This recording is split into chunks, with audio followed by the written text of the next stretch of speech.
म्हणजे बिबट्याला आपण कसा चांगल्या प्रकारे मित्र घडू शकतो किंवा कशा पद्धतीने आपला चांगला शेजारी होऊ शकतो.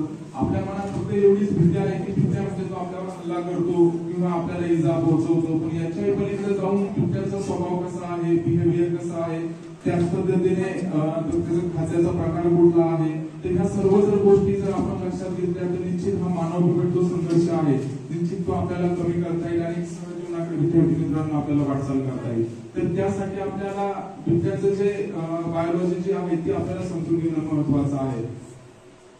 विद्यार्थी मित्रांनो, आपण पाहू शकता की साधारणतः जो आपल्या भागामध्ये जे बिबटे आढळतात त्याच्या जर लांबीचा विचार केला तर साधारणतः ऍव्हरेजली 170 ते 280 सेंटीमीटर ही बिबट्याची ऍव्हरेजली लांबी असते. त्याचबरोबर जर वजनाचा विचार केला तर जो नर बिबट जो आहे साधारणतः 35 ते 65 किलोचं ऍव्हरेजली वजन असतं आणि मादी बिबट्याचं साधारणतः 30 ते 50 किलोच्या आसपास त्याचं वजन असतं. म्हणजे जो नर बिबट जो आहे तो मादीपेक्षा आकाराने नेहमी मोठा असतो. त्याचबरोबर जर उंचीचा विचार केला तर साधारणतः 43 ते 76 सेंटीमीटर ही बिबट्याची उंची असते. त्याचबरोबर जर कलरचा विचार केला तर साधारणतः पिवळसर कलर असतो, त्याच्यावर काळे ठिपके असतात, त्याला रोझेट पॅटर्न असे म्हटले जाते. प्रत्येक बिबट्याचे रोझेट पॅटर्न्स वेगळे असतात. जसं आपल्याला एक युनिक आधार कार्ड आहे किंवा युनिक एक नंबर असतो त्याच्यावर आपलं आयडेंटिफिकेशन ठरलं जातं, त्याच पद्धतीने बिबट्यावर जे काळे ठिपके जे आहेत किंवा जे रोझेट पॅटर्न्स आहेत त्याच्यावरून बिबट्याची ओळख ठरवली जाते. म्हणजे ज्या वेळेस वन विभागाला बिबट्याची प्रगणना करायची आहे, बिबट्याची मोजदाद करायची आहे, तर त्या रोझेट पॅटर्न्स वरून ओळखलं जातं. म्हणजे उदाहरणार्थ समजा मंचर भागातला बिबट्या कुठला, गुडेगाव भागातला बिबट्या कुठला, तर त्या रोझेट पॅटर्न्स वरून बिबट्या हा ओळखला जातो. जसं वाघाच्या पट्ट्यांवरून वाघ हा आयडेंटिफाय केला जातो किंवा त्याला वेगवेगळे नंबर दिले जातात, त्याच पद्धतीने ह्या रोझेट पॅटर्न्स वरून बिबट्याला वेगवेगळे नंबर्स किंवा बिबट्या हा ओळखला जातो. त्याचबरोबर वेगवेगळ्या हवामानानुसार त्या बिबट्याच्या कलर मध्ये सुद्धा चेंजेस होतो. जे बिबट्याच्या शरीरावर जे काळे ठिपके आहेत अति शीत प्रदेशात गेल्यानंतर ते अधिक थोडेसे फेंट होतात, अधिक उष्ण प्रदेशात गेल्यानंतर ते जे काळे ठिपके जे आहेत ते अधिक गडद असतात. त्याचबरोबर विद्यार्थी मित्रांनो, बिबट्याच्या जर आयुष्यमानाचा जर विचार केला तर आपल्या भागामध्ये किंवा जो वाईल्ड मध्ये जो बिबट्या आहे साधारणतः त्याचं लाईफ स्पॅन किंवा ते आयुष्य जे आहे साधारणतः 15 ते 17 वर्ष आहे. आणि तोच बिबट्या कॅप्टिव्हिटी मध्ये म्हणजे माणिकरोडचं बिबट्या केंद्र असो किंवा कुठल्याही प्राणी संग्रहालयामध्ये त्याचं आयुष्यमान साधारणतः 20 ते 22 वर्ष. म्हणजे कुठल्याही अॅनिमल कॅप्टिव्हिटी मध्ये जर राहत असेल तर साधारणतः त्याचं आयुष्यमान हे 3 ते 4 वर्षांनी वाढलं जातं, कारण की त्याला रोज तिथे इझी फूड दिलं जातं, बाहेरच्या अॅनिमलचा त्याला धोका नसतो, जर आजारी पडला तर त्याच्यावर उपचार केले जातात, वेळप्रसंगी त्याला शस्त्रक्रिया सुद्धा केल्या जातात. त्याचबरोबर विद्यार्थी मित्रांनो, बिबट्याचा जर दाताचा विचार केला तर साधारणतः 26 दुधाचे दात असतात, कायमस्वरूपी 30 दात असतात आणि 4 केनाईन म्हणजे सुळे. जे सुळे जे आहेत ते शक्यतो बिबट्या जो ज्यावेळेस त्याला भक्ष्य पकडायचा आहे, ज्यावेळेस त्याला शिकार करायची आहे त्यावेळेस त्याला ते महत्वाचे असतात. बऱ्याचशा विद्यार्थ्यांच्या घरी कधी पशुधनावर बिबट्याने हल्ला केला असेल, आपण पाहिलं असेल की त्याच्या मानेला त्या प्राण्याच्या धरलेला असतात तर ते सुळे. म्हणजे ज्यावेळेस शिकार करायचे ते केनाईन अतिशय महत्वाचे आहे. त्याचबरोबर विद्यार्थी मित्रांनो, जर नखांचा विचार केला तर पुढील दोन्ही पाय मिळून 10 आणि मागील दोन्ही पाय मिळून 8 एकूण असे 18 नखे असतात. ज्यावेळेस बिबट्याला शिकार करायची आहे, ज्यावेळेस बिबट्याला भक्ष्य पकडायचं आहे, युजली त्याच वेळेस त्याची ही नखं बाहेर येत असतात. त्याचबरोबर विद्यार्थी मित्रांनो, बिबट्याच्या आवाजाचा जर आपण विचार केला तर आपल्याला काही विद्यार्थ्यांच्या मनात गैरसमज असतात किंवा ग्रामस्थांच्या मनात सुद्धा गैरसमज असतात की बिबट्या आवाज कसा काढतो. बरेचसे जण म्हणतात की बिबट्या हा वाघासारखी डरकाळी फोडतो, पण मुळीच नाही. बिबट्या एक विशिष्ट प्रकारे आवाज काढत असतो, त्याला स्वाईंग साऊंड किंवा ग्रोविंग साऊंड असे म्हणतात. म्हणजे ज्या वेळेस आपण एखाद्या लाकडावर करवतीने ते लाकूड कापतो त्यावेळेस एक विशिष्ट प्रकारचा जो आवाज निघतो तसा आवाज सेम बिबट्या हा काढत असतो. त्याचबरोबर विद्यार्थी मित्रांनो, जर बिबट्याच्या प्रजननाविषयी जर आपण पाहिलं तर तो सुद्धा आपल्या भागामध्ये भरपूर गैरसमज आहे. कोण म्हणतात वर्षाला पिल्लं देतात, तर कोण म्हणतात 12 वर्षांनी पिल्लं देतात. मुळातच बिबट्याचा जो गर्भधारणा कालावधी आहे तो 90 ते 105 दिवसाचा आहे आणि एका वेळी साधारणतः 1 ते 4 पिल्लांना हा बिबट्या जन्म देत असतो. आणि साधारणतः वयात येण्याचा जो कालावधी आहे, जो नर आहे तो 24 ते 36 महिने आणि जी मादी जी आहे ती 30 ते 33 महिने. म्हणजे साधारणतः एकदा पिल्ल झाल्यानंतर जी पिल्ल जी आहे साधारणतः 2 ते 3 वर्ष त्या आई बरोबर राहतात आणि त्यानंतर ती फॅमिली ही सेपरेट होत असते. बऱ्याचशा वेळेस आपल्याकडे काही इन्सिडेंट होतात की मध्यंतरी साधारणतः 3 ते 4 वर्षापूर्वी तुमच्या घोडेगावच्या पुढे एक मोटरसायकलच्या पाठीमागे बिबटे लागायचे रस्ता क्रॉस करताना. अशा बऱ्याचशा घटना ह्या भागात होत होत्या. ते ऍक्च्युली ह्या घटना का होतात की ज्यावेळेस आई आहे तिच्या बरोबर 4 पिल्लं आहेत आणि त्यांना रस्ता क्रॉस करायचा आहे, म्हणजे 2 पिल्लं पुढे गेली, 2 पिल्लं मागे राहिली किंवा आई मागे राहिली, त्याच वेळेस अनावधानाने एखादी मोटरसायकल गेली गेला तर त्यावेळेस असे हल्ले होतात की त्या पिल्लांना किंवा आईला वाटते की कुणीतरी आमच्या मध्ये येत आहे. युजली असे हल्ले होत नाही. त्याचबरोबर अजून काही व्हिडिओ बऱ्याच वेळा सोशल मीडियावर व्हायरल होतात की आपल्या भागातले जे बिबटे जे आहेत ते आता ग्रुपनी फिरायला लागलेले आहेत. मुळातच बिबट्या हा ग्रुपनी फिरत नाही. आई असती आणि तिची 4 पिल्ला असतात ते एकत्र फिरत असतात. त्याचबरोबर विद्यार्थी मित्रांनो, पिल्लांचा जो मृत्यू दर आहे तो 50% आहे.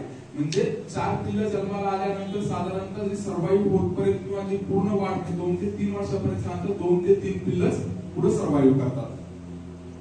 त्याचबरोबर विद्यार्थी मित्रांनो, पिल्लांबद्दल जर अजून आपण जर बारीक पाहिलं तर साधारणतः ज्यावेळेस बिबट्याचं पिल्लू जन्माला येतं त्याचं जे वजन जे आहे ते 400 ते 500 ग्रॅम आहे. साधारणतः 9 ते 11 यवतमाळ डिस्ट्रिक्टमध्ये दुसरं डिव्हिजन एक आहे तिथं झालेली आहे. आणि आपल्याला 7 वर्ष आहे माझ्या सर्व्हिसचं. परिषदेला परिषद अधिकारी गुन्हेगार या पदावरती सध्या कार्यरत आहे. आता बिबट्याबाबत तुम्हाला बऱ्यापैकी नॉलेज सरांनी डॉक्टर सरांनी दिलेलं आहे. मी तुम्हाला काही hidden facts myth breaker like तुम्हाला 2-3 गोष्टी सांगेन. फॉरेस्टमधल्या ऍक्च्युली ऑब्झर्व काय केलेलं आहे आम्ही आजपर्यंत किंवा तुम्ही पण कधी ते पण फेस करू शकता. जर तुम्ही कधी सफारीसाठी गेला असाल, टायगर सफारीसाठी वगैरे किंवा फील्डमध्ये जर कधी गेला असाल फॉरेस्टमध्ये वगैरे तरी तुम्हाला लक्षात येईल. एक टीम इव्हेंट आहे.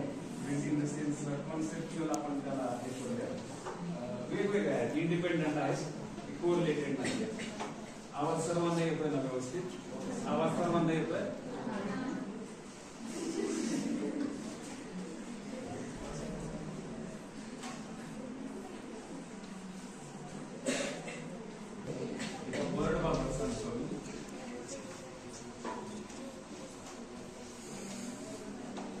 Malabar point hornbill.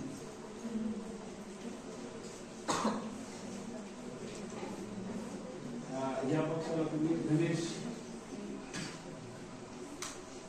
सेल्स वगैरे किंवा एक्सपेरिमेंट वगैरे करताना पाहिलेलं आहे. माणसं किंवा हिप्नोटाईज करतात, एखाद्याला पुढे बोलवतात आणि त्याला हिप्नोटाईज वगैरे करतात आणि आपण सगळे पाहतो. प्राण्यांमध्ये पण ही कला असते हिप्नोटाईज करण्याची. बेसिकली म्हणजे जे प्रे आहेत त्यांना कॅप्चर करण्यासाठी ॲनिमल्स जे त्यांचे हंटर आहेत तर ते त्या हिप्नोटिझम करतात. लेपर्ड, टायगर हे चिपली जंगलाचे जागले त्यांना म्हटलं जातं. कोण आहे जंगलाचे जागले तुम्हाला माहिती आहे का? जंगलामध्ये टायगर आलाय आपल्या जवळ हे पहिल्यांदा जर कोणाकडून करते तर एक प्राणी आहे सांबर आणि एक मोर आहे ज्याला आपण जंगलाचे जागले म्हणतो. ज्याला की त्यांचा आवाज वगैरे चालू करतात आणि सगळ्या संपूर्ण म्हणजे प्राण्यांना लक्षात येतं की बाबा टायगर इज कमिंग आणि we have to take care of ourself. त्याच्यामुळे जर आपण मोर किंवा सांबर हे आहे यांनाच जर कंट्रोल केलं, इन केस यांना जर आपण हंट केलं तर आपण जंगलामध्ये आलोय हे कळणार नाही. यासाठी बिबट हा वन्य प्राणी मोरांना हिप्नोटाईज करतो. म्हणजे मोर पुन्हा आवाज करून इतरांना कळवूच शकणार नाही या स्थितीमध्ये त्याला हिप्नोटाईज करून ठेवतो, त्याच्यावर अटॅक करतो, त्याला मारतो. आणि ही हिप्नोसिसची प्रोसेस तुम्ही ठिकठिकाणी पाहू शकता. आम्ही ताडोबामध्ये गेलो असतो तेव्हा छोटी तारा म्हणून टायगर्स आहे तिथं. तर ती आणि तिचे 2 कब्स तिथं बसलेले होते आणि ते कंटिन्यूली एका पिकॉकला हिप्नोटाईज करत होते आणि हे आम्ही डिरेक्टली पाहत होतो सगळे. आणि साहजिकच आहे की बाबा जे याच्यामध्ये नाही येते, पोझिशन मध्ये नाही येते की बाबा टायगर किंवा लेपर्ड आलेला आहे हे जाणीव त्यांना होत नाही, ते त्याच्यामध्ये सापडून जातात, अडकून जातात. ही हिप्नोटाईजची प्रोसेस जी आहे ती टायगर पण करतो बऱ्यापैकी. आणि म्हणजे आपण त्याच्यावरती हे करण्यासाठी गेलो, त्याच्यावर जाळ टाकण्यासाठी, अटॅक करण्यासाठी किंवा काय करण्यासाठी गेलो तर त्याच्या कलर कॉम्बिनेशन आपणच थोडा वेळ त्याच्यामुळे हिप्नोटाईज होतो आणि आपण आपल्या कार्यापासून थोडासा विचलित होतो. ऍक्च्युअली आम्ही रेस्क्यू करत असताना मला गोष्टी लक्षात आलेल्या आहेत. त्याच्यामुळं हा अनुभव मला चांगलाच आहे. हिप्नोसिसचा ते हिप्नोटाईज करतात ॲनिमल त्यांच्या प्रेबेसिस जे आहेत त्यांना. दुसरं आहे हे मिथ ब्रेकर आहे. धनंजय राव तुम्हाला माहितीच आहे, मी सांगितलं होतं. तुम्हाला सर्व राजहंस हंस निरीक्षक विवेक म्हणून एक प्रकार असतो, तो दुधाला आणि पाण्याला सेपरेट करतो. हे तुम्ही ऐकले आतापर्यंत? नक्की माहिती आहे सगळ्यांना? हा, तर ऍक्च्युली दूध तर एक इमल्शन आहे. इमल्शन आणि पाणी त्याच्यामध्ये मिक्स झाल्यानंतर पुन्हा मिसिबल आहेत ते दोन्ही पण, त्याच्यामुळं त्यांना सेपरेट करणं अवघड आहे. कारण डेन्सिटी डिफरन्स इतका, जसं की बाबा पेट्रोल पाण्यावर तरंगतं किंवा पाण्यावर डिझेल तरंगतं, डिझेलवर पेट्रोल तरंगतं, परंतु दुधामध्ये पाणी तसं काही तरंगत नाही, कारण ते मिसिबल आहे, दोघं मिक्स होतात. त्याच्यामुळे हे मिसिबल असल्यामुळे काय होतं, आपल्याला डिफरन्शिएट करणं खूप अवघड होतं. आपण हे शिकलोय की बाबा राजहंस हा पक्षी त्यांना सेपरेट करतो, म्हणजे दूध पितो आणि पाणी मात्र तसंच ठेवतो. परंतु तसं ऍक्च्युली काय नाहीये. एक अशी घटना झाली म्हणजे कंटिन्यू होत असते. ते कमलनार नावाची एक वनस्पती आहे, त्याच्यामध्ये एक तंतू असतो, विष तंतू म्हणून. तर तो राजहंसाच्या आवडीचा पदार्थ असतो आणि ही कमलनार वनस्पती ही पाण्यामध्ये येते. जेव्हा तो राजहंस याच्यामधून कमलनार मधून विष तंतू ओढतो, खातो, सोबतच त्याच्याबरोबर जे लिक्विड सबस्टन्स असतो जो पांढऱ्या रंगाचा असतो, तो सोबत याच्यामधून टिपकतो. सो माणसांना किंवा ते जे ऑब्झर्व करणारे फेनॉमेनॉन आहे त्यांना हे लक्षात आलं की बाबा हे ऍक्च्युली दुधाला पाण्यापासून वेगळं वगैरे करत नाहीये, हा इटसेल्फ हे फेनॉमेनॉन तिथं होत असते. आणि इथं आपल्या सगळ्यांवरती म्हणजे ते मीठ पसरून गेले की तो दूध सेपरेट करतो पाण्यापासून वगैरे, तसं काही करत नाही. तो त्याचा पदार्थ तो खात असतो, परंतु आपल्याला तसं वाटतं की बाबा तो कुठून तरी आलाय ते दूध वगैरे हे करतो, सेपरेट करून टाकतो. त्याच्यानंतर ह्या धनेश बाबत मी तुम्हाला सांगतो. मलबार पाईट हॉर्नबिल म्हणजे धनेश, त्याला जाणारी म्हणतो आपण, कवड्या धनेश म्हणतो. हा पक्षी जो आहे म्हणजे मादी आणि नर हे दोघं जण जेव्हा त्यांचा विणीचा हंगाम असतो त्यावेळी मादी काय करते, झाडाच्या एक चांगला उंच झाडावरती टॉपला डोलीमध्ये एक घरट करण्यासाठी आतमध्ये जाते, घरट करते म्हणजे ती स्वच्छंदी प्रकारची मादी असते. तिला एका ठिकाणी बसवत नाही, एका ठिकाणी बसायचं म्हणून ती जिथं बसते अंडी देण्यासाठी, विणीचा हंगाम म्हणजे अंडी देण्याचा काळ, अंडी देण्यासाठी जिथं बसते, तिथं बसल्यानंतर स्वतःच जेव्हा आपण बसतोय त्या घरट्याला बाहेरून स्वतः बंद करते. फक्त थोडी जागा ठेवते ज्याच्यामधून मेल म्हणजे तिचा नर जो आहे तो तिला फीड करू शकेल. बस त्यानंतर ते बंद केल्यानंतर म्हणजे पंख असेल, त्यांची विष्ठा असेल, सिमेंटिंग सबस्टन्स असेल, त्यानं ते तिचा त्या डोलीचा दरवाजा बंद करते, ती आतमध्ये बसते, अंडी वगैरे देते. जेव्हा मग अंडी दिल्यानंतर त्यांना बट ऑब्वियस पिल्लं वगैरे निघेपर्यंत तर त्यांना फीड करण्यासाठी त्यांचा जो मेल पार्टनर आहे तोच काम करणार आहे आणि तो त्यांना फीड करतो. जेव्हा ते मोठे होतात त्या याच्यामध्ये दोन्हीमध्ये बसू शकत नाही, तेव्हा मग ती माझी स्वतःहूनच ते ब्रेक करते, म्हणजे ते डोलीचं जे तिने बनवलेलं आहे बॅरियर ते बंद करते आणि मग ते बाहेर येते. सगळे मग बर्ड्स वगैरे त्यामधून ते पक्षी वगैरे रिलीज होतात. तर हे उदाहरण काय आहे, तर आपण जसं आपलं वेट लॉस करण्यासाठी हे खायचं नाही ते खायचं नाही वगैरे अशा प्रकारची गोष्ट पाळतो, तशा प्रकारे बर्ड सुद्धा जसं की मलबार पाईट हॉर्नबिलची फिमेल आहे तर ती स्वतःला बंदिस्त करून ठेवते, कारण ती खूप स्वच्छंदी आहे, ती एका ठिकाणी थांबत नाही, भरपूर फिरते आणि खूप कावरी होते, खूप घाबरट असते. त्याच्यामुळं for sake of protection of herself आणि टू प्रोपॅगेट ती अशा प्रकारे हे करते. पण यात एक गोष्ट लक्षात घ्यायला हवी की या पिलांना आणि मादीला फीड करता जो मेल आहे तर तो इतका कृषी होतो, इतका थीन होतो, कारण स्वतःला खायला तर म्हणजे हेच होत नाही, यांना फीड करता त्याचं नातीनं येऊन जातो. जे चित्र आपण आपल्या लोकली पण पाहतो, बाबा वडील मुलांना आणि त्यांच्या पत्नीला वगैरे किती सांभाळतात आणि स्वतः मात्र जरी वेळ आली तरी उपाशी पण राहतात. आजकाल तसं चित्र नाहीये, परंतु स्वतः पोटावर हे करून दिवस काढलेले असतात त्यांनी. तर हे पक्ष्यांमध्ये पण पाहायला मिळतं. तो त्यांचा कंट्रोल आहे, स्वतःच्या माइंड वरती कंट्रोल ते अशा प्रकारे करतात, फिजिकली बॅरियर क्रिएट करून. याच 3-4 गोष्टी आणि आणखी भरपूर सारे छोटे मोठे हे आहेत. नेक्स्ट टाइम कधी आपल्याला हे झालं तर इंटरॅक्शनची वेळ आहे, सर मी नेक्स्ट तुम्हाला अवगत करेन ह्या गोष्टींच्या बाबत. आणि सरांनी डोरे सरांनी जे सांगितले सगळ्यांना तुम्हाला ते लक्षात आलेले आहेत गोष्टी चांगल्या प्रकारे तुम्ही निश्चितच आणि काय माझी काही संबंध आहे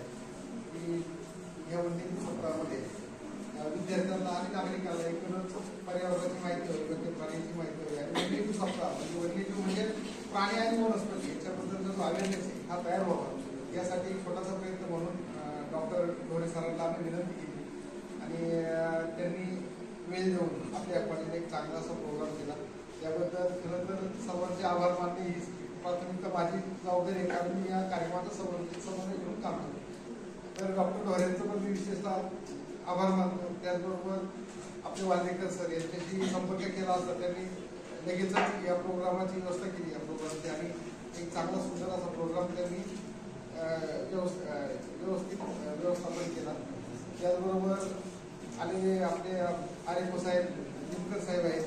त्याचबरोबर ह्या ठिकाणी आलेले दिनेशजी कामनो, किशोर वाघमारे आणि या कार्यक्रमाला उपस्थित खरं तर या कॉलेजचे डॉक्टर काळे हे उपस्थित असणं आमच्या दृष्टीने महत्त्वाचं आहे, कारण ते आमचे नेहमीच मार्गदर्शक राहिले. तर हा प्रोग्रामाबद्दल जे काही हे सर्व आलेले आहेत यांचं विशेष मी आभार मानतो. आणि दुसरं म्हणजे की मी मानव वन्यजीव रक्षक ही जी भूमिका पार पाडतो, तर विशेष म्हणजे की आपल्याला माहिती की आता हा इथून परिसर सर्व जंगल भीमाशंकर असा आहे. आता दिनकर सरांनी सांगितलं की त्यांनी विविध पैलू सांगितले की प्राणी कसा समूह करतो किंवा हा जो राजहंस आहे, हे छोटे छोटे बारकावे हे जर आपल्याला पण जर जाणून घ्यायचे असेल तर आपण पण कधीतरी जंगलात जावं. आपल्याला जवळ भीमाशंकर अभयारण्य एवढा मोठा ठेवा आहे. खरं तर आपण सर कॉलेजचे जे आपले पूर्वी आपले प्ले वेगळी घ्यायचे, मी ज्यावेळेस कॉलेजला होतो तर आता पण आपण निसर्ग वाचन करू शकतो. आपल्या भीमाशंकर जागरामध्ये सुद्धा अशा काही ठिकाणं आहेत की आपण त्या ठिकाणी सांबरसिंगी म्हणून एक भाग आहे किंवा इतर अनेक आहे की साम्राज्य कळपच्या कळप असतात. आणि मला माहिती की मी कॉन्फिडन्सली तुम्हाला एक सायंकाळी 7 वाजता उन्हाळ्यामध्ये साम्राज्याचा कळप आपल्या भीमाशंकर अभयारण्याकडे जाऊ शकतो, कारण तिथे स्पॉट बरेच पाहिजे. त्याचबरोबर काही ठिकाणी मोर नाचा म्हणून असं एक स्पॉट असतो की अनेक मोर येतात आणि एका ठिकाणी काहीतरी नसतात. हे ज्यावेळेस आपण जाऊ जंगलात आणि आपण निरीक्षण करू त्यावेळेस आपल्याला पाहायला मिळतं. यासाठी आपण निसर्ग वाचन करणं महत्त्वाचं आहे. आणि त्याच्यामध्ये जो एक वेगळा आनंद आहे जंगलात फिरण्याचा, की आता मला आठवते की मी ज्यावेळी जंगलात फिरायचो मी आपण जंगलातच जाऊ जायचो. मग झाडावर मचान करणे, त्या ठिकाणी त्या मचानवर आले, पुढच्या दुसऱ्या दिवशी दुसऱ्या मचानवर आले, असं 8-8 दिवस मी जंगलात जाऊन राहायचे सर. म्हणजे मी जे आता प्रशिक्षण सेंटर केले त्याच्यामध्ये जे ट्री हाऊस केले तर ती कल्पनाच माझी ती होती की झाडावर मचान करून जो मला त्याच्यातला अनुभव आला होता की झाडावरची गरज आहे. त्यामुळे मला हेच सांगायचं की आपण हे पाहतो पण प्रॅक्टिकली जर आपण जंगलात गेलो आणि जर जंगलातले छोटे छोटे जर भाग जर पाहिले तर त्या निसर्गाने असं खूप काही भरभरून दिलेलं आहे की आपण त्याचा अनुभव घेऊ शकतो. ठीक आहे, आपण मला बोलायची हे दिली संधी दिली त्याबद्दल मी आपला सर्वांचा आभारी आहे.